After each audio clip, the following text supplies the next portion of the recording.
Les temps sont durs pour tout le monde, ou presque. Même Lara Fabian est concernée. La chanteuse belgo-canadienne de 53 ans est propriétaire d'une magnifique maison dans la ville de Bromont au Canada. Un bien luxueux au style moderne, installé sur près de 3 hectares de terrain comprenant un lac. 4 chambres, 2 salles de bain, une cuisine d'été, plafond boisé, grande baie vitrée.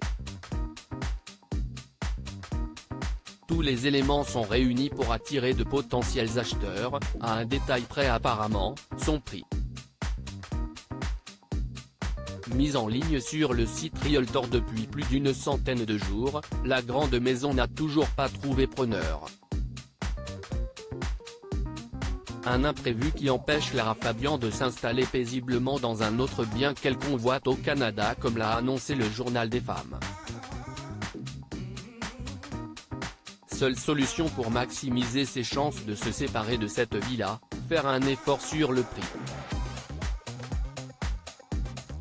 Mise en vente pour la coquette somme de 3 millions de dollars canadiens, soit environ 2,06 millions d'euros, le prix de la maison a finalement été revu à la baisse.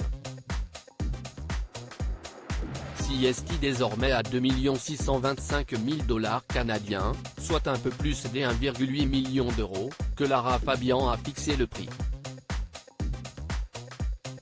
Si vous possédez cette somme, vous aurez donc tout le loisir de vous offrir l'un des endroits dans lesquels l'artiste, son mari Gabriel Di Giorgio et sa fille Lou ont vécu. Je suis une enfant de l'IV alors qu'elle aurait pu choisir de s'installer en France ou en Belgique, Lara Fabian a préféré le charme et l'immensité du Canada pour s'épanouir dans sa vie de tous les jours. Une décision mûrement réfléchie qu'elle ne regrette pas comme elle le faisait savoir en 2019, « Je suis une enfant de l'IV, j'adore la neige. Il a aussi fallu que je m'y installe lorsque je suis devenue la bajurée de la voix », déclarait-elle au magazine Gala. Et puis Lou voulait rester à Montréal où elle s'est fait plein de copines et de copains.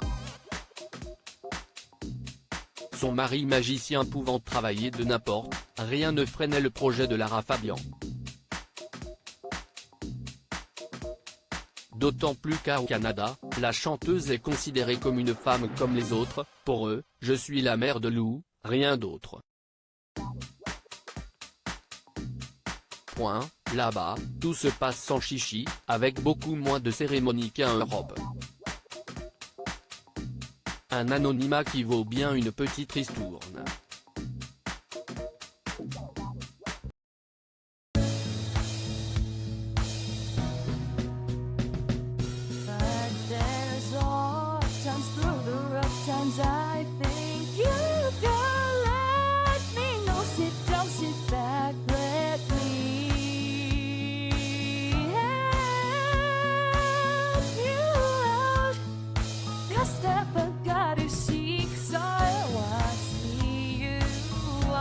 On your own, but yeah.